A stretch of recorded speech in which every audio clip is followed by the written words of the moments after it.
OBC उपसमितीने राजीनामा दिला पाहिजे। ओबीसी नेते प्रकाश शेंडगे यांनी मागणी केली आहे। नाव 52 कुळे आणि काम 96 कुळ्यांचं चालणार नाही। ओबीसी नेत्यांचा आंदोलनाचा इशारा। मुंबईत 12 तारखेला ओबीसी नेत्यांची बैठक आहे।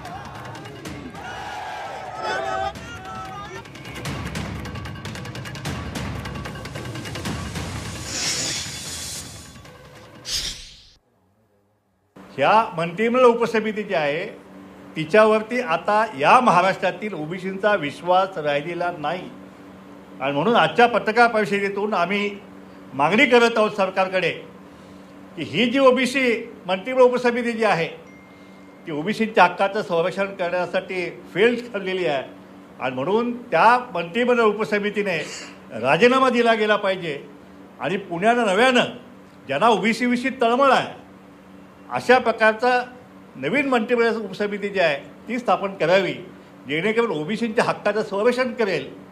नाहीतर आता आमचे ढोळे पाटील म्हणाले की नाव 52 कुळे आणि काम 96 कुळ्यांचं हे महाराष्ट्रामध्ये मुळीच चालू दिलं जाणार नाही। या जरांगेच्या मागण्या जर आपण पुन्हा मान्य करणार असाल तर या महाराष्ट्रामध्ये ओबीसीला आता रस्त्यावर उतरल्याशिवाय दुसरा मार्ग राहणार नाही आहे।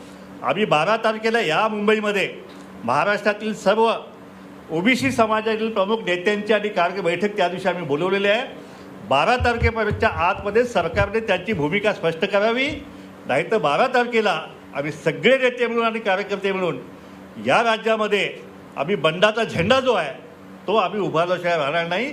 एक राज्यव्यापी आंदोलनाची घोषणा जी आहे ती आम्हाला 12 तारखेला या मुंबईतूनच आम्हाला करावी लागेल।